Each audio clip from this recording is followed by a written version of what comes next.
ناظرین، پروگرام حقائق کے ساتھ میں ہوں آپ کا میزبان حافظ ادیب مشتاق اور آپ دیکھ رہے ہیں سراج ٹی وی۔ ناظرین، پاکستان میں ہفتہ بھر کی ہونے والی جتنی بھی سیاسی ڈیولپمنٹ ہے ان ساری خبروں کے ساتھ ہم آج موضوع بحث بنائیں گے ان ساری خبروں کو، اور ان موضوعات پر بات کرنے کے لیے ہمارے ساتھ لندن سے سینئر جرنلسٹ جناب شراز خان موجود ہوں گے، اور فرانس سے ہمارے پینل کا حصہ ہوں گے سینئر تجزیہ نگار ہیں جناب صاحبزادہ عتیق الرحمان صاحب۔ دونوں مہمانوں کو خوش آمدید۔ اور عتیق الرحمان صاحب، اگر آپ اجازت دیں تو شراز خان صاحب سے بات کا آغاز کرتے ہیں اور ان سے پوچھتے ہیں کہ پاکستان میں استحکام پاکستان پارٹی کا جو ہے وہ وجود جو ہے وہ آج مرز وجود میں وہ آ چکی ہے پارٹی، اور اس طرح کی بڑی پارٹی ہم نے دیکھی ہیں۔ پی ایس پی آئی، مصطفیٰ کمال لے کر آئے اور بڑے بلند و بانگ دعوے تھے ان کے، اور روتے ہوئے انہوں نے بھی پریس کانفرنس کی اور انہوں نے بھی کہا کہ کراچی میں استحکام لے کے آئیں گے۔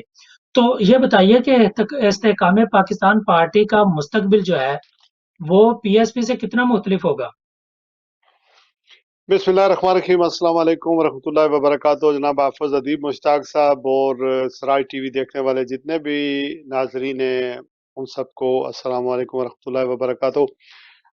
حافظ صاحب، بیسیکلی اس کا انجام یہی ہوگا کہ جب تک کیا کہتے ہیں جو ان کے ماسٹرز ہیں جب تک ان کو جو کچھ کہتے رہیں گے اس وقت تک اس میں وزن بھی رہے گا، ساتھ میں یہ پارٹی جو ہے وہ چلتی بھی رہے گی۔ دیکھیں، دو تین چیزیں ہوتی ہیں، کوئی بھی پارٹی جب بنتی ہے نا تو وہ نظریہ ضرورت کے مطابق جو بھی پارٹیاں بنتی ہیں وہ بیسیکلی وہ وقتی ہی ہوتی ہیں، ان کا کوئی مستقبل نہیں ہوتا۔ پارٹیاں ہونی چاہیے نظریات کی بنیاد پر۔ دیکھیں نا، مسلم لیگ نون ایک پارٹی تھی، وہ اس وقت 1906 میں قائم ہوئی۔ اس کا نظریہ کیا تھا؟ پاکستان بنانا۔ پھر اس کے بعد بہت ساری پارٹیاں بنی، مسلم لیگ پاکستان بننے تک تو قائم رہی۔ اس کے بعد مسلم لیگ کس طرح اس کے حصے بکھرے ہوئے، کس طرح حسین شہید سہروردی نے اس کو الگ کر دیا جو بنگال سے جن کا تعلق تھا، پھر کس طرح ایوب خان نے جو ہے وہ خود جو ہے وہ پارٹی کو جو ہے وہ اسکندر مرزا کی پارٹی بنائی، اور اس کے بعد پھر مسلم لیگ کے کئی دڑے ہوئے۔ اسی طرح پھر ان کو جب وزیر اعظم بنایا گیا تو خود جو ہے وہ اس کے اندر جتنے بھی لوگ تھے اس میں شامل ہو گئے اور پوری پاورفل ہو گئی۔ پھر ایوب خان نے اس کے اوپر کو کیا اور خود وہ جو ہے وہ صدر بن گئے، بلکہ اسکندر مرزا کے ساتھ مل کر خود مارشل لاء بھی لگوا دیا۔ تو یہ چیزیں جو ہیں پاکستان کے اندر چلتی رہی۔ پھر بھٹو صاحب کی پارٹی بنی، پھر ایوب خان نے بھٹو کو لایا، پھر وہ آپ کو پتہ ہے ایوب خان کس طرح اترے۔ پھر 1977 میں جب آپ دیکھیں جب جو بھٹو صاحب کی حکومت ختم ہوئی، مارشل لاء لگا، تو ٹوٹل پیپلز پارٹی کے 40 لوگ تھے جو سینٹرل جو ایگزیکٹو کمیٹی ہے ان کی، اس کے ممبر تھے۔ اس میں سے 2 رہ گئے، باقی 38 جو ہے وہ غائب ہو گئے۔ اور اس دوران 77 سے لے کر 1988 تک کیا نہیں ہوا، یعنی کہ بیچ میں ایم کیو ایم بنی، بیچ میں آپ یہ کہہ لیں کہ ایک پارٹی کو دیوار سے لگانے کے لیے بھٹو صاحب کا جوڈیشل مرڈر ہوا۔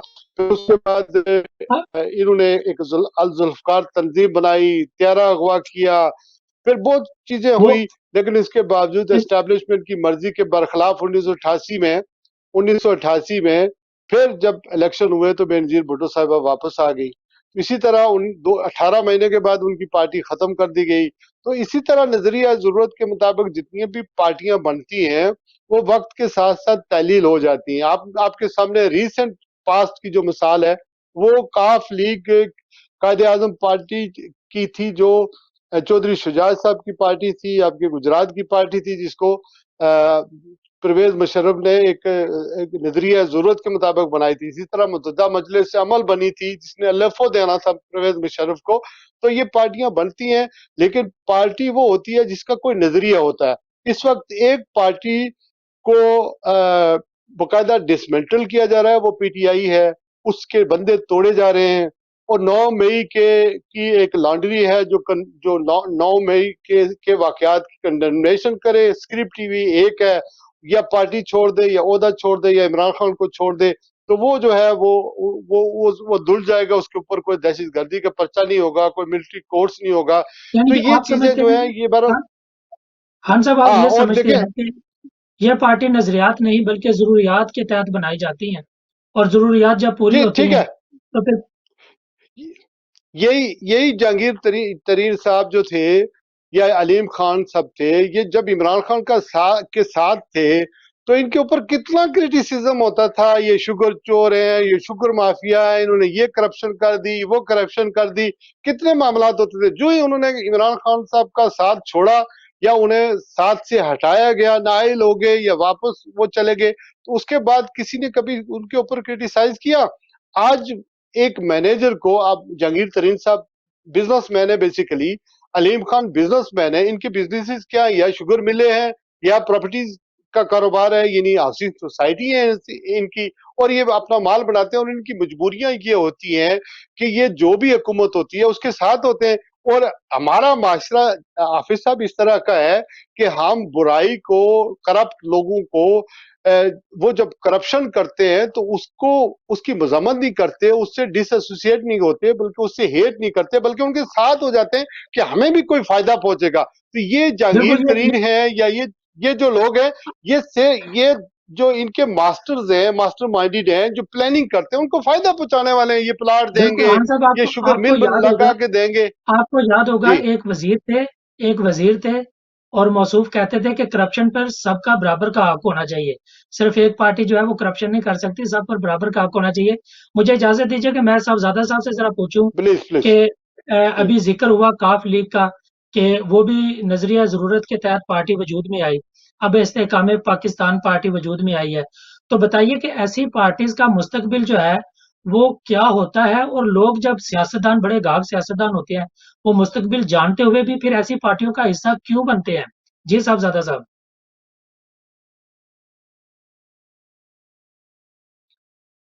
صاحبزادہ صاحب، آپ کو آواز آ رہی ہے؟ میرا صاحبزادہ صاحب کو آواز نہیں آ رہی. تو خان صاحب، آپ کہہ رہے ہیں کہ جو لوگ، ان لوگوں کو پتہ بھی ہوتا ہے کہ ہماری سیاست میں اگر ہم کسی ایسی جگہ پر جائیں گے تو سیاست کا تو جو ہے وہ سمجھ لیں کہ لوگ تو پھر اب مذاق تو اڑاتے ہیں، تو پھر بھی یہ ایسی سیاست کا حافظ حصہ صاحب کیوں بنتے ہیں؟ حافظ صاحب سوال بہت اچھا ہے آپ کا, لیکن میں اور آپ جن معاشرے میں رہتے ہیں نا, ہم لوگ مجبوری میں, چونکہ ہمارے ملک کے اندر جابز نہیں تھی, بہتر مستقبل کے لیے ہم وہاں سے بھاگے, اور بھاگ کر ہم یہاں آئے, محنت مزدوری کی, اپنے بچے پال رہے ہیں, مزدوری کر رہے ہیں. ساتھ میں یہ جو جمہوری معاشرے ہیں نا, جہاں جس ملک میں ہم موجود ہیں, یہ اس جی. ملک کو ہمارے یہ جو برطانیہ ہے یا یورپ ہے یا امریکہ, اس کو ہمارے جو مولوی حضرات ہیں وہ اس کو دارالکفر کہتے ہیں خدا نخواستہ, اور اس کو دارالحرب بھی کہتے ہیں. لیکن بیسیکلی یہ نہ دارالکفر ہے اور نہ دارالحرب ہے. یہاں پر انسانی حقوق کی جو پاسداری ہے وہ کی جاتی ہے. 60% جو عمر لاز ہیں یہاں پہ امپلیمنٹڈ ہیں. میرے اور آپ کے حقوق کی پاسداری ہوتی ہے. میں اور آپ یہاں پر جا کر ابھی رشی سونیک کے خلاف مظاہرے کریں, ہمیں کوئی روکنے ٹوکنے والا نہیں ہے. یہاں کے جو آرمی چیف ہیں ان کے خلاف مظاہرہ کریں کہ انہوں نے افغانستان میں جو ہے جنگ میں حصہ کیوں لیا تھا, نیٹو فورسز کا حصہ کیوں بنے تھے, وہاں بم کیوں برسائے تھے. تو یہاں پر کوئی, اگر ہم قانون کو نہیں توڑیں گے تو ہمارے خلاف کوئی مسئلہ نہیں ہے. یعنی ود ان لا آپ ساری چیزیں کر سکتے ہیں. میرے نیبر میں ایک طرف کرسچن رہتے ہیں, ایک طرف انڈیا کے لوگ رہتے ہیں, ادھر افریقہ کے لوگ رہتے ہیں, ادھر آگے بنگلہ دیش کے رہتے ہیں. ہم سائڈ بائی سائڈ رہتے ہیں. اس کی بنیادی وجہ یہ ہے کہ یہاں پر سب کے حقوق کا تحفظ ہے, اور ہمارے جو پولیٹیشنز ہیں, ہمارے جو کونسلرز ہیں, ہمارے جو ممبران آف پارلیمنٹ ہیں, وہ ایسے ہیں کہ ہم, اگر انہوں نے کوئی کرپشن کیا ہے تو یہاں کا میڈیا بڑا آزاد ہے, یہاں ان کی سکروٹنی ہوتی ہے, ان کا کوئی بزنس نہیں ہو سکتا جب وہ اگر وہ پبلک سروس میں ہے تو وہ اپنا بزنس جو ہے وہ نہیں کر سکتے. تو جو ان کی تنخواہ ہوتی ہے وہ ہمارے سامنے ہوتی ہے, ہم ان سے کام لیتے ہیں, اور اگر ان کی کوئی کرپشن ہو جائے تو ان کی ایسی تیسی ہو جاتی ہے. اور جب تک وہ ان پہ الزام بھی لگے تو ان کی اخلاقی جرت یہ ہوتی ہے کہ وہ استعفیٰ دے کر اپنے آپ کو کلیئر کرنے کی کوشش کرتے ہیں یا سیاست سے الگ ہو جاتے ہیں. یہاں پر عمران خان صاحب نے کون سی مثال دی تھی؟ کل ایک انٹرویو انہوں نے دیا ہے یہاں کے چینل کو. انہوں نے کیا کہا کہ بورس جانسن اس ملک کا وزیر اعظم تھا, اس پر ایک ایلیگیشن تھا کہ اس نے کرسمس کے دوران ایک ایسی پارٹی کی لاک ڈاؤن کے دوران کہ اس نے وہ اپنی مورالٹی جو اخلاقی قدریں تھی وہ کھو چکا تھا, اس کے اوپر باؤنڈ ہو لیکن گیا تھا. اس نے یہ ذمہ داری محسوس کی اور اس نے چھوڑ دی ہے, یہ سیاست بھی خان چھوڑ صاحب دی اور وہ سٹیپ ڈاؤن ہوا. جی خان صاحب آپ ترقی یافتہ ممالک کی بات کر رہے ہیں. پاکستان جیسا جو ملک ہے جہاں پر نظریہ ضرورت کے تحت جو ہے وہ عدالتیں بھی فیصلے دیتی ہیں, نظریہ ضرورت کے تحت پارٹیاں بنتی ہیں, ہم اس ملک کے بارے میں بات کر رہے ہیں. صاحبزادہ صاحب اگر آپ ہمیں سن سکتے ہیں تو تھوڑا سا ہمیں بتائیے کہ آپ کیا سمجھتے ہیں کہ جو ایسی پارٹیاں نظریہ ضرورت کے تحت وجود میں آتی ہیں اور ان کو پتہ بھی ہوتا ہے کہ ہمارا مستقبل 2-4 سال سے زیادہ نہیں ہے, تو پھر وہ بڑے زور سے نعروں کے ساتھ آتے ہیں اور پھر ان کا جو ہے وہ اختتام بھی بڑا دردناک ہوتا ہے. تو بتائیے آپ کیا کہنا چاہیں گے اس بارے میں؟ السلام علیکم محترم ادیب بھائی اور محترم شراز صاحب, بہت شکریہ. بہت اچھی باتیں کی ہیں محترم شراز صاحب نے, انہوں نے کوزے میں دریا بند کر دیا, اور جو بھی اس طرح کی پارٹیاں بنتی ہیں اور بنائی جاتی ہیں ان کے بارے میں انہوں نے آپ کو بڑا تفصیلی طور پہ اور تاریخی حقائق کے ساتھ آگاہ کیا. میں اس میں صرف یہ کہنا چاہتا تھینک ہوں یو. کہ کاف لیگ میں یہ تھا کہ کاف لیگ میں کم از کم وہ لوگ لیے گئے تھے کہ وہ بے شک دوسری پارٹیوں کے لوگ تھے لیکن وہ الیکٹیبلز تھے. بعد میں جب ان کو کہا گیا کہ اب آپ کاف لیگ کو چھوڑ کے واپس اپنی پارٹیوں میں چلے جائیں تو وہ چلے گئے. جو کراچی میں مصطفیٰ کمال نے بنائی تھی ان لوگوں کا نہ تو کوئی اس طرح کا, وہ ان کی ساری سیاست جبر پہ مشتمل تھی. اب یہ جو نئی پارٹی بنی ہے استحکام پاکستان پارٹی, اس میں آپ یہ دیکھیں کہ یہ پہلی پارٹی ہے کہ جس کا کوئی ووٹر نہیں ہے. مصطفیٰ کمال نے جب پارٹی بنائی تھی تو ان کا کوئی ووٹر تھا, ان کا کوئی ووٹر ہی نہیں ہے. لیڈر سارے اکٹھے ہو گئے ہیں لیکن ووٹر ان کے پاس نہیں ہے. لیکن جنہوں نے یہ پارٹی بنائی ہے, لازمی بات ہے کہ انہوں نے کہا ہوگا پارٹی آپ بنائیں, جب الیکشن کا ٹائم آئے گا تو ہم آپ کو ووٹر بھی دے دیں گے.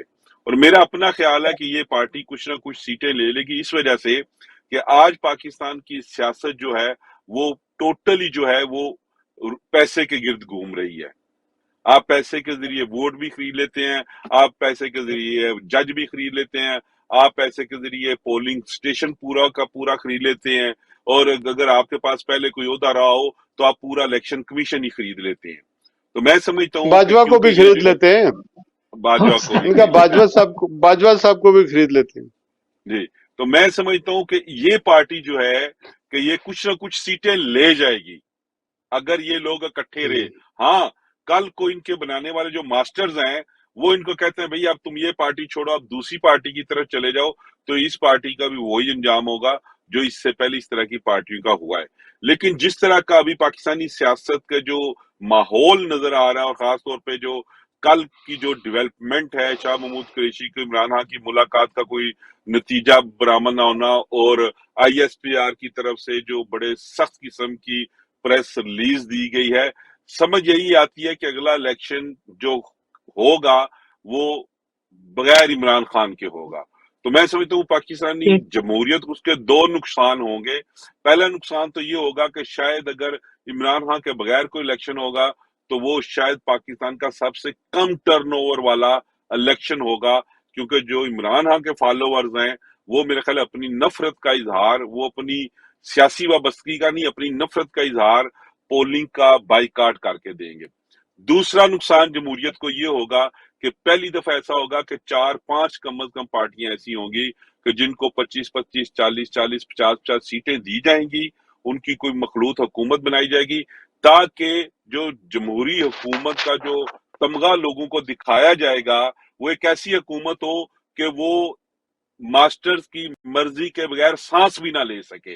اور ان کو جس طرح کبھی زرداری صاحب, کبھی نوازی صاحب, اور سب سے بڑھ کے جیسے عمران خان کی طرف سے انہیں مزاحمت کا سامنا کرنا پڑا ہے, ان کی آئندہ کوشش یہ ہوگی کہ آئندہ جو بھی گورنمنٹ آئے وہ اتنی کمزور ایسی مخلوط حکومت ہو کہ اس کی کوئی جرت ہی نہ پڑے کہ وہ کوئی جرأتانہ آواز بلند کر سکے.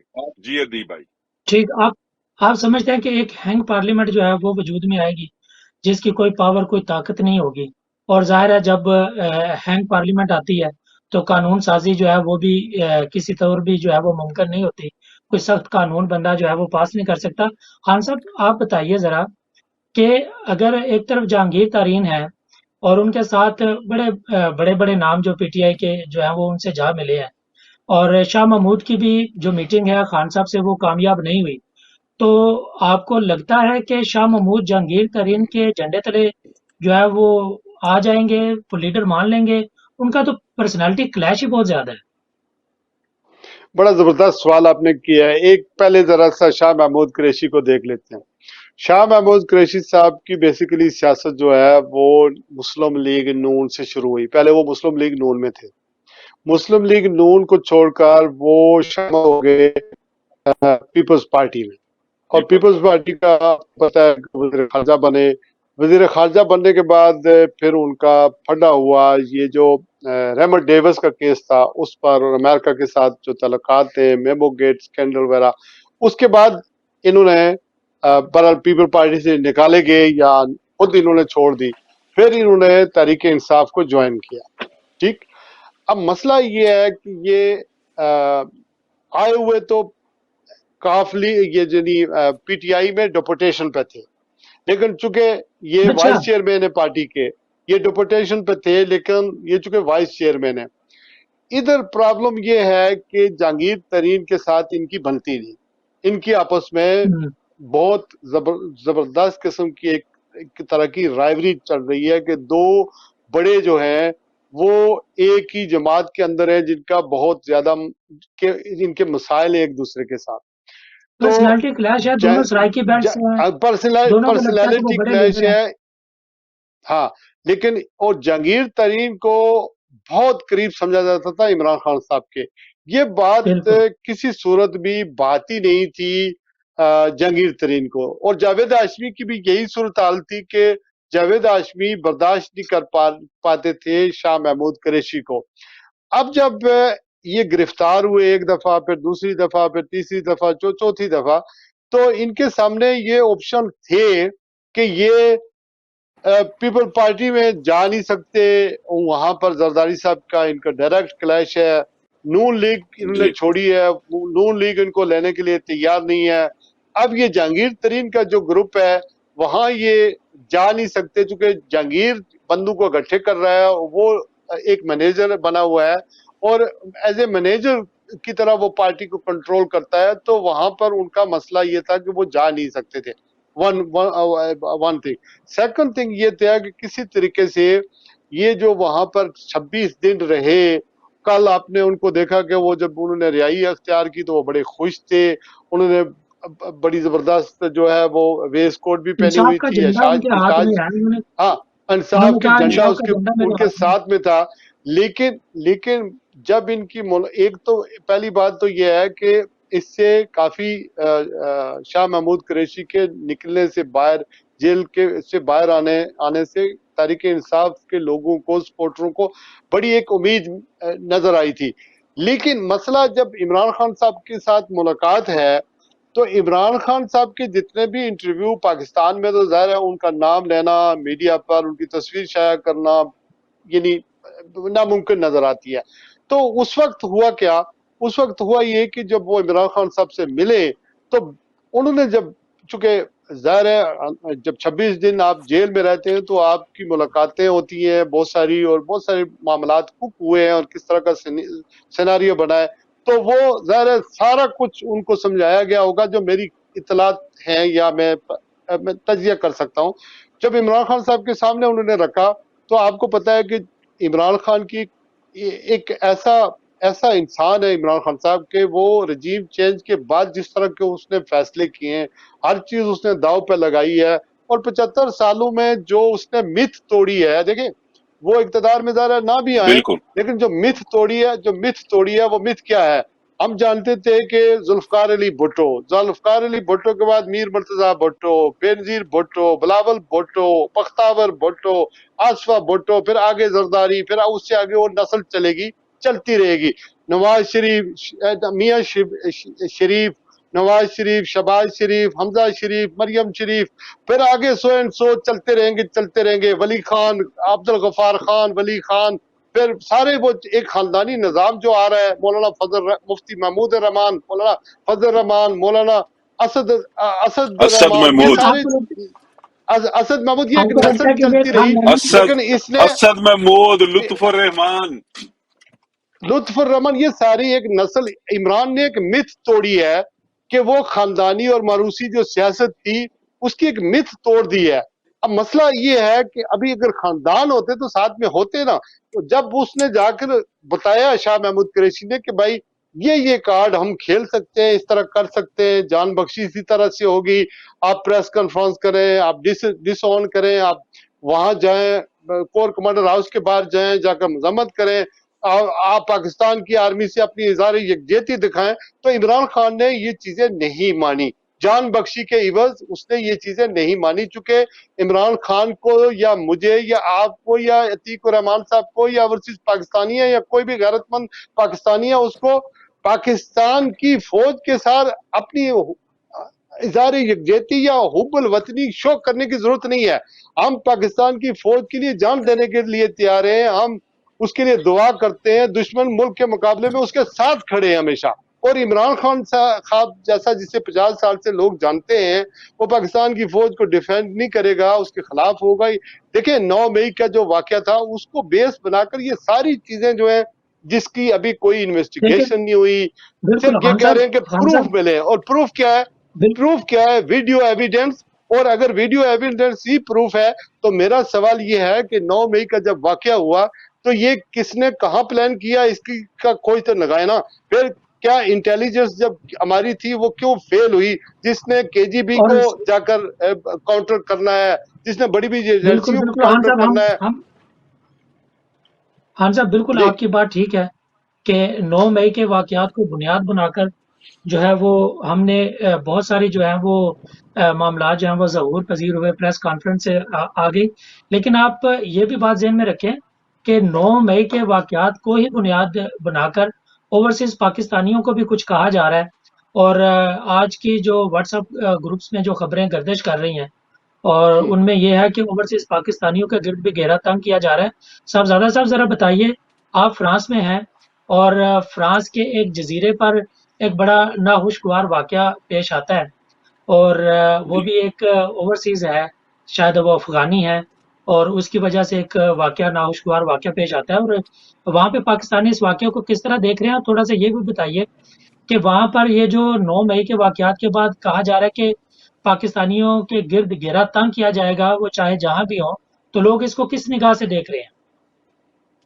جی ادیب بھائی، پہلے تو جہاں پہ جنرل باجوہ کے ساتھ جو واقعہ آیا وہ کوئی جزیرہ نہیں ہے، وہ فرانس کا بہت ہی ایک پرانا تاریخی اور سیاحتی شہر ہے، جہاں پہ جس طرح ٹھیک ہے، جنیوا کی جھیل مشہور ہے ہم لوگوں میں، وہ تقریباً اسی کی سمجھ لے بہن ہے، وہ جو جھیل ہے وہاں پہ انسی شہر میں، اور بہت مشہور اور بہت بڑی جھیل ہے۔ بلکہ یہ کہا جاتا ہے ٹھیک، تاریخی طور پہ کہ آج سے کچھ ملین سال پہلے اوپر سے شہاب ثاقب جب گرے تو جو 3 جھیلیں وجود میں آئیں وہ ان میں ہے، ایک جنیوا والی جھیل، ایک اینسی والی، اور یہ فرانس کا بہت ہی بڑا سیاحتی شہر ہے اور تاریخی بھی ہے۔ اب جو واقعہ وہاں پہ ہوا، میں آپ کو سچی بات بتاؤں، دکھ ہمیں بھی ہے کہ ہمارا پہلی بات یہ ہے کہ ہمارے گھر کی لڑائی ہے۔ جنرل باجوہ صاحب نے جو کچھ بھی کیا، اگر کبھی پاکستان میں کوئی انصاف کا ترازو بلند ہوا، کوئی انصاف والی بات ہوئی، تو شاید قانونی طور پہ اس کی ان کو سزا ملے، لیکن کوئی بھی ایک ایسا غیر ملکی جن کا 4 یا 5 ملین لوگ ہماری سرزمین پہ رہے، ہمارے وسائل ان کے کام آئے، ہم نے ان کو بھائیوں کی طرح رکھا، لیکن آج انہی کی اکثریت جو ہے وہ ان کو جہاں بھی موقع ملتا ہے وہ پاکستان کے خلاف بھونکتے ہیں، پاکستان کے خلاف ان سے جو کچھ ہو سکتا ہے وہ کرتے ہیں۔ اور میں آپ کو سچی بات بتاؤں کہ سب سے زیادہ جو افغانی ہیں جو پاکستان کے خلاف ہیں، وہ پاکستان سے زیادہ پنجاب کے خلاف ہیں، اور وہ یہی کہتے ہیں کہ یہ پنجابی فوج ہے، وہ اس کو پاکستان کی فوج ہی نہیں کہتے۔ تو پہلی بات یہ ہے کہ یہ بھی اسی طرح واقعہ قابل مذمت ہے۔ جس طرح کا واقعہ 9 مئی کا سامنا ہے وہ قابل مذمت ہے، لیکن میں ساتھ یہ بھی کہتا ہوں کہ 9 مئی کے بعد پاکستان میں جو کچھ 9 مئی کے سامنے کی آڑ میں ہو رہا ہے وہ صرف قابل مذمت نہیں ہے، وہ قابل لعنت بھی ہے، کہ جس طرح 9 مئی کے بعد جس طرح ہزاروں کے حساب سے معصوم شہریوں کو جو اپنے گھروں میں بیٹھے تھے، صرف ان کی وابستگی جو تھی وہ تحریک انصاف کے ساتھ ہی، جس طرح ان پہ ظلم کے پہاڑ توڑے گئے ہیں، صرف گرفتاریاں نہیں، ان کے گھروں کو برباد کیا گیا ہے، ان کے بھائی بہنوں، والدہ بہنوں کو ذلیل کیا گیا ہے۔ بلکہ میں آپ کو زیادہ تو میں اپنے شہر گجرات کی بات آپ کو بتاؤں کہ وہاں تو یہ ہوا ہے کہ جو مخالف سیاسی پارٹیاں تھیں انہوں نے لسٹیں دی ہیں کہ یہ جناب پی ٹی آئی کے لوگ تھے، وہ بے شک لوگ نہ کسی مظاہرے میں شامل تھے، نہ کسی جلسے میں، نہ کسی توڑ پھوڑ میں، لوگوں کی ذاتی مخالفتیں تھیں ان کے ساتھ، تو انہوں نے ان کی لسٹیں دے کے تو ان معصوم لوگوں کو گرفتار کرایا۔ میں سمجھتا ہوں کہ 9 مئی سے لے کے اب تک جو پاکستان میں ہوا ہے یہ شاید جو کسی بھی مارشل لا میں بھی آج تک ایسے نہیں ہوا، کیونکہ کارکنوں کی گرفتاریاں ہوتی رہی ہیں، کارکنوں کے ساتھ ظلم زیادتیاں گرفتاریاں ہوتی رہی ہیں، لیکن کبھی بھی اس طرح چادر اور چار دیواری کو پامال نہیں کیا گیا، اس طرح پاکستان میں خواتین کی بے حرمتی نہیں کی گئی، اس طرح سینکڑوں کی تعداد میں خواتین کو اٹھا کے بغیر کسی کیس کے، بغیر کسی ثبوت اور پروف کے ان کو جیلوں میں نہیں پھینکا گیا۔ پہلی بات ہوئی یہ۔ اب جو آپ نے بات کی اوورسیز کی، اوورسیز کا بھی بالکل یہی ہے کہ یہاں پہ جو ٹاؤٹ قسم کے لوگ ہیں وہ سب جب سمجھتے ہیں کہ یہ بندہ ہمارے ساتھ نہیں چلتا، ہماری نہیں مانتا، تو ان کے نام پیچھے بھی یہ بھیجے جاتے ہیں، وہاں پہ ان کو کسی بھائی کو، ان کے والد کو اٹھا کے تھانے میں بٹھا دیا جاتا ہے، ان کے ساتھ تشدد کیا جاتا ہے، ان کو ذلیل کیا جاتا ہے، ان کو گالیاں دی جاتی ہیں، بے عزت کیا جاتا ہے، ان کی فیملی کو، ان کے گھروں کو توڑا گیا ہے، اور کہا گیا کہ جب تک آپ کا بیٹا یا آپ کا جو بھائی فرانس میں، اٹلی میں، بیلجیم میں، اسپین میں ہے، جب تک وہ ایک ویڈیو بنا کے نہیں بھیجے گا آپ کو نہیں چھوڑا جائے گا۔ اور میں آپ کو گارنٹی کے ساتھ بتاتا ہوں کہ مجھے نہیں پتا یو کے میں کیا ہوا ہے، لیکن یہاں پہ یورپ کے کچھ ممالک میں لوگوں کے بڑے اچھے تعلقات تھے آرمی کے لوگوں کے ساتھ، کرنل لیول پہ، بریگیڈیئر لیول پہ، جب ان کے گھر والوں کو اٹھایا گیا، ان کے پاس پروف تھے کہ وہ بالکل بے گناہ ہیں، تو ہر طرف سے انکار ہوا۔ جواب یہی آیا کہ جب تک اس معاملے میں کوئی کچھ نہیں کر سکتا، آپ ویڈیو بنا کے بھیجیں گے تو آپ کا بھائی، بیٹا، والد جو ہے اس وہ تب کو آزادی ملے بالکل، گی، اور ٹھیک ہے۔ یہ سارے اور یہ کارنامے یقین کریں کہ سوری میں آخری بات دی بھائی، یہ کوئی ایمبیسیوں کے ذریعے کام نہیں ہو رہے، یہ جو چند ٹوٹ قسم کے لوگ ہیں جو ان کے نام پہ یہاں پہ پیسہ کھاتے ہیں، یہاں پہ بہت کچھ کرتے ہیں، یہ وہ لوگ نام بھیج رہے ہیں ان کے بالکل ایسا، مختلف بالکل بالکل آپ سیاسی پارٹیوں کے لوگ جو ہیں وہ نام بھیج رہے ہیں ان کے۔ بالکل سیاسی پارٹیوں کے لوگ ایسے نام بھیج رہے ہیں ہم، اور یہ سب کچھ پی ٹی آئی کی جو پی ڈی ایم کی جو ہے حکومت وہ کر رہی ہے، اور یہی حکومت کل بجٹ پیش کرے گی۔ ہم جا رہے ہیں بریک پہ، جب بریک سے واپس آئیں گے تو اس پر بات کریں گے کہ ایسی حکومت کیسا بجٹ پیش کر سکتی ہے۔ لیتے ہیں ایک بریک، ملتے ہیں بریک کے بعد۔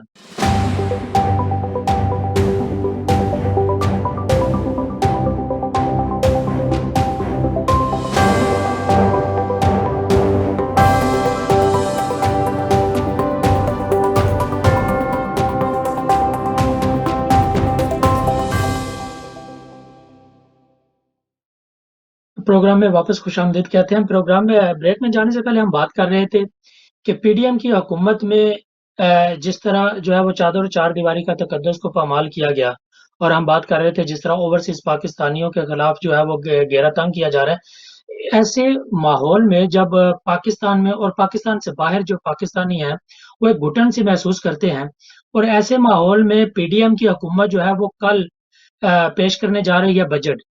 تو خان صاحب ذرا بتائیے کہ پھر یہ حکومت جو ہے وہ بجٹ کیسے پیش کرے گی، ان کے نقطہ نظر میں کیا ہوگا، وہ عوام کو کیا ریلیف دیں گے، اور کیسے یہ سب کچھ ہوگا؟ بہت شکریہ ادیب بھائی۔ ایک تو یہ کہ پہلے بریک پر جانے سے پہلے اوورسیز پاکستانیوں کے بارے سے بات ہو رہی تھی، تو میں ایک جی ویری کوئکلی ایک کامنٹس کرنا چاہ رہا ہوں۔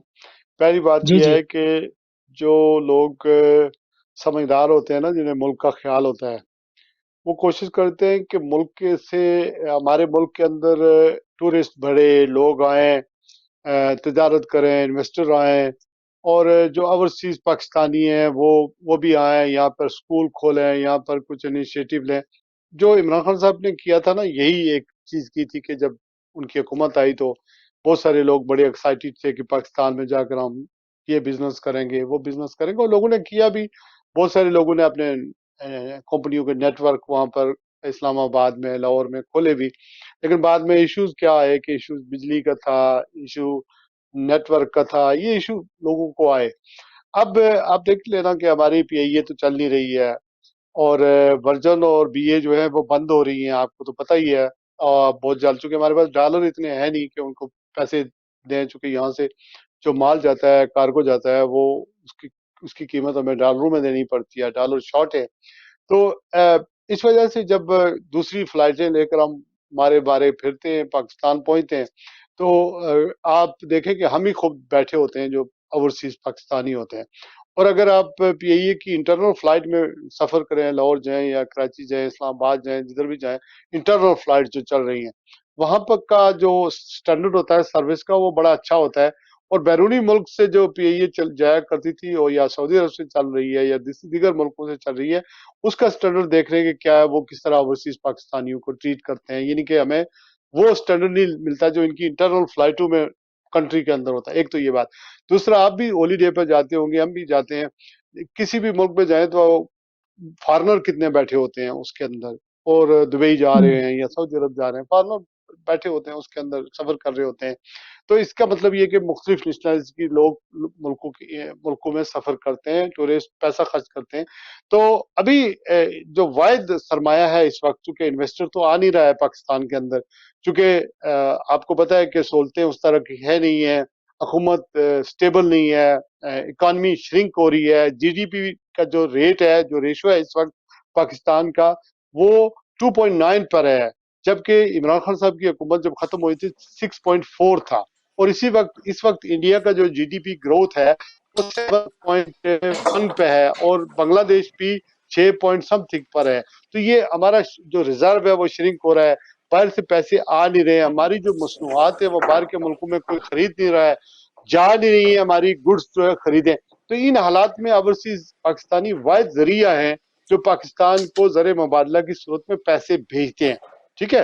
اب یہ ایک جو ذریعہ تھا اس کو بھی یہ دیوار سے لگانے کی کوشش کر رہی ہے، اور لوگوں کو ڈرایا جا رہا ہے کچھ بھی نہیں اس کے اندر، صرف ڈرایا جا رہا ہے کہ یہ جو ایون فیلڈ ہاؤس کے بعد جو لوگ مظاہرے کرتے ہیں یا ان ملکوں میں مظاہرے کرتے ہیں، وہ ڈر جائیں کہ آپ جو ہے وہ ہمارے خلاف مظاہرے کریں گے تو آپ کے شناختی کارڈ، وہ عبد القادر پٹیل نے، وہ جو قادر مندوخیل ہے، اس نے ایک قومی اسمبلی کے اندر بیان بھی دیا تھا کہ آپ کے شناختی کارڈ تبدیل ہم کینسل کر دیں گے، پاسپورٹ کینسل کر دیں گے.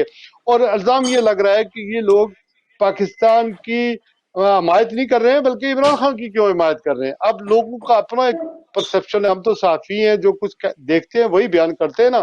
آپ لوگوں کو دبا لیں، آپ ان کے شناختی کارڈ کینسل کر دیں، آپ ان کی فیملی کو گرفتار کر لیں، جو مرضی کر لیں، نقصان کس کا کر رہے ہیں؟ نقصان اپنا کر رہے ہیں، اپنی معیشت کا کر رہے ہیں. آپ پاکستان میں اوورسیز پاکستانی نہیں جائیں گے پاکستان کے اندر، وہ جو وہاں پر ہیں وہ جھیل لیں گے. تو یہاں ڈرنے شرنے والی کوئی بات نہیں ہے، یہ صرف اس طرح کی باتیں. پھر یہ کہ کہا یہ جا رہا ہے کہ یہ جی آرمی کے نام پر لوگ، آرمی یہ کری، آرمی کچھ بھی ایسا نہیں کرے گی، آرمی کو بدنام کرنے کی کوشش ہو رہی ہے. یہ لوگ سیاسی پارٹیوں کے، حکومت کے، جس طرح ابھی صاحبزادہ عتیق صاحب کہہ رہے تھے کہ حلقوں کے اندر یہ بتایا جا رہا ہے کہ یہ بندہ پی ٹی آئی کا ہے، تو یہ لوگ کر رہے ہیں، اور ایجنسیوں کے نام پر لوگوں کو فون کر کے ڈرا رہے ہیں تاکہ ہماری ایجنسیاں اور ہماری فوج بدنام ہو، حالانکہ فوج کا اس سے کوئی تعلق نہیں ہے. ٹھیک ہے. اوپر لیول پر خیر ہے، قیادت کی لیول پر کوئی مسائل ہیں، لوگ ناراض ہیں، لیکن اس کا مطلب یہ نہیں ہے قطعاً کہ اوورسیز پاکستانیوں کو آپ ڈرائیں دھمکائیں اور آپ کی ان دھمکیوں میں آئیں گے. لوگوں نے امریکہ میں آپ کو یہ بھی خبر دے دوں، امریکہ کے اندر جو لوگ ہیں پاکستانی، انہوں نے پیسے بھیجنا چھوڑ دیے ہیں، بینکوں کے ذریعے، ہنڈی کے ذریعے نہیں بھیج رہے ہیں. اگر فیملی کو خرچے کے لیے بھیج رہے ہیں تو کچھ بائی ہینڈ ایک دوسرے کو دے رہے ہیں تاکہ ٹرانسفر کا سسٹم نہ ہو، چونکہ خرچے کے پیسے وہ بھیج رہے ہیں. انہوں نے بند کر دیے ہیں. اس کا کس کو نقصان ہو رہا ہے؟ ہماری معیشت کو، ہمارے ملک کو نقصان ہو رہا ہے. تو اس وجہ سے عقل کے ناخن لینے چاہیے. دیکھیں 13-14 جماعتوں کی ایک مکس اچاٹ مسالہ قسم کی ایک حکومت ہے. یہ لوگ سیاسی ہیں، کل یہ اپوزیشن میں ہوں گے, یہ یہاں پر آئیں گے, جلسے کریں گے, ان کو ووٹوں کی ضرورت ہے. آج قمر زمان قاہرہ آپ کے وہاں ڈنمارک میں تھے, ناشتہ کر رہے تھے جب میری ان سے بات ہوئی. تو یہ لوگ جو ہیں ادھر نوید قمر ادھر انگلینڈ میں ہیں, پھر اسی طرح سرکاری خرچوں پر یہ لوگ اب ٹریول کر رہے ہیں, ان کو اوورسیز پاکستانی پیسے دیتے ہیں, الیکشن آ رہے ہیں. تو کم از کم اس طرح کی جو دھمکیاں ہیں وہ کسی کام آنے والی نہیں ہے. اور میں اور آپ اور یہ عتیق صاحب اور یہ کوئی بھی پاکستانی جو سن رہا ہے, دیکھیں اللہ تعالیٰ کا ایک فیصلہ ہے. فیصلہ کیا ہے کہ آخری جو چیز ہوتی ہے وہ موت ہوتی ہے. موت کا ایک دن مقرر ہے, اور موت کیا ہوتی ہے اس سے ڈرنے کی ضرورت نہیں ہے. میں آپ کو بتاتا ہوں کہ یہاں پر بڑے بڑے ہمارے علماء کرام بھی اس بارے میں بات کرتے ہیں. یہ ایک زندگی سے دوسری زندگی میں ٹرانسفر ہونے کا طریقہ ہے, ٹھیک ہے. ایک زندگی سے اگر آپ کی روح نہیں نکلے گی, آپ یہاں سے ابدی زندگی میں کس طرح سفر کریں گے؟ تو یہ ایک طریقہ لیکن ہے, ایک سفر ہے, ایک پروسیس ہے ایک زندگی سے دوسری زندگی میں جانے کا. تو اس وجہ سے یا تو زندگی آپ جھوٹ کے ساتھ زندہ رہیں, یا پھر آپ حق اور سچ کے ساتھ زندہ رہیں. اگر آپ معاشی فکروں سے آزاد ہیں تو حق اور سچ کا ساتھ نہ چھوڑیں. ہم اوورسیز پاکستانی ہیں, پاکستانیوں سے بڑھ کر پاکستانی ہیں. ہم سفارتکار ہیں بلا معاوضہ پاکستان کے استحکام کے لیے کام کرتے ہیں. ہم آج کیا ہو رہا ہے آپ کو پتا ہے, میں آپ کو یہ رپورٹ دے رہا ہوں کہ ایک صاحب نہیں بلکہ کئی صاحبوں سے ابھی میں نے بات کی ہے کہ وہ یہ کہہ رہے ہیں یار ہمیں شرم آئی ہے کہ ہم اپنے ایم پیز کو اپروچ کرتے تھے کہ کشمیر میں انسانی حقوق کی جو خلاف ورزیاں ہو رہی ہیں اس پر ہماری مدد کریں. اور آج یہ مقام آ گیا ہے کہ امریکہ کے اندر کانگریس مینوں سے جا کے لوگ اپروچ کرتے ہیں, برٹش ایم پی سے اپروچ کرتے ہیں, انہوں نے یہ بتا رہے ہیں کہ یار پاکستان کے اندر انسانی حقوق کی خلاف ورزیاں ہو رہی ہیں, میڈیا پر پابندی لگی ہوئی ہے, 10,000 سے زیادہ قیدی ہے. میں نہیں کہہ رہا ہوں, یہ آپ کا سابق پرائم منسٹر کہہ رہا ہے, یہ ابھی عتیق الرحمان صاحب کہہ رہے ہیں. تو یہ چیزیں جو ہے ملک کے لیے نقصان دہ ہیں. یہ ملک اگر ہے اس کے اوورسیز پاکستانی 1 کروڑ ہے, یہ آپ کے لیے امبیسڈرز ہیں, آپ کے لیے ایسٹس ہیں. یہ ان کو اپنے وطن کے ساتھ لگائیں. یہ ملک کسی کے باپ کا نہیں ہے کہ آپ لوگوں کو ڈرائیں گے دمکائیں گے لوگ آپ سے ڈر جائیں گے. ہم لوگ معاشی فکروں سے آزاد ہیں. ان معاشروں نے ہمیں جینا سکھایا ہے, ان معاشروں نے ہمیں جمہوریت کی قدریں سکھائی ہیں, اور ان ملکوں کی انسانی قدریں جو ہیں اسی کی بنیاد پر ہم بات کرتے ہیں. بالکل بہت شکریہ بہت خان صاحب, آپ زبردست. نے بڑے تفصیلاً آپ نے بتایا کہ یہ جو پروپیگنڈا کیا جا رہا ہے اوورسیز پاکستانیوں کے خلاف, جو گھیرا تنگ کیا جا رہا ہے, اس کے بارے میں آپ نے بڑا کھل کر جو ہے اپنا موقع بیان کیا. میرے سوال کا دوسرا حصہ جو تھا وہ یہ تھا کہ جب ایک حکومت یہ سب کچھ کر رہی ہے اور کل پھر اسی حکومت نے کل بجٹ بھی پیش کرنا ہے, اور جب بجٹ آتا ہے تو آپ جانتے ہیں کہ پاکستانی جو ہے اس بجٹ پر بڑی گہری نظر رکھتے ہیں. وہ دیکھتے ہیں کہ ریلیف کیا آنے والا ہے, ٹیکس کون سے لگیں گے, اور پھر سب سے بڑھ کر یہ ہوتا ہے کہ اوورسیز پاکستانی دیکھتے ہیں کہ ان کے لیے جو ہے وہ حکومت جو ہے وہ کیا مراحت لے کر آ رہی ہے. تو تھوڑا سا اس پہ بھی روشنی ڈالیے کہ یہ حکومت کیسا بجٹ پیش کرے گی, اور اس میں چونکہ آپ کا ایک سوال کشمیر کے الیکشن کے بارے میں بھی ہے تو میں ذرا بریفلی آپ کو بتا دیتا ہوں. دیکھیں بجٹ جو ہے فگر ایسا گورکھ دھندا ہے, آپ کے خزانے میں ہوتا ہے, جو آپ کی آمدنی یا ریونیو جو اکٹھا ہوتا ہے اس کے بعد آپ اس کے اوپر جو ہے وہ اس کے حساب کتاب سے آپ کو بجٹ بنانا ہے کہ اتنا ہمارا خسارہ ہے, اتنا ہماری آمدنی ہوگی, اس پر تنخواہیں اتنے ہیں, غیر پائیداری بجٹ اتنا ہے, ہم نے کن کن چیزوں پہ خرچ کرنا ہے, سرکاری تنخواہیں کتنی, یہ ساری چیزیں. اس وقت 90 سے زیادہ, آپ کو پتا ہے 90 سے زیادہ وزیر مشیر لگے ہوئے ہیں اس کی کابینہ ہے.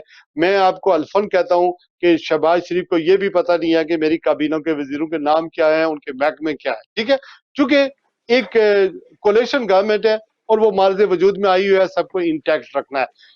اب آپ یہ مجھے بتا دیں کہ یہ کیا کریں گے. یہ آئی ایم ایف نے ان کو صرف بالکل جواب دے دیا ہے کہ آپ جب تک اپنے ملک کے اندر پولیٹیکل سٹیبلٹی نہیں لائیں گے اس وقت آپ کو قرضے ہم نہیں دیں گے. اب ہماری بھی ضرورت ہے, پاکستان کی بھی ضرورت ہے کہ ہمیں قرضہ ملے تاکہ ہم آگے ملک کو چلائیں. آئی ایم ایف کی بھی ضرورت ہے کہ 25 کروڑ عوام کا ملک ہے, آئی ایم ایف بھی نہیں چاہتا کہ یہ جو ملک ڈیفالٹ ہو, چونکہ اس کے انٹرسٹ میں بھی نہیں ہے. ہمارے اوپر اس وقت ادیب بھائی 57 یعنی 57 ارب کے اس وقت ہمارے اوپر قرضے ہیں. آپ یہ بتا دیں کہ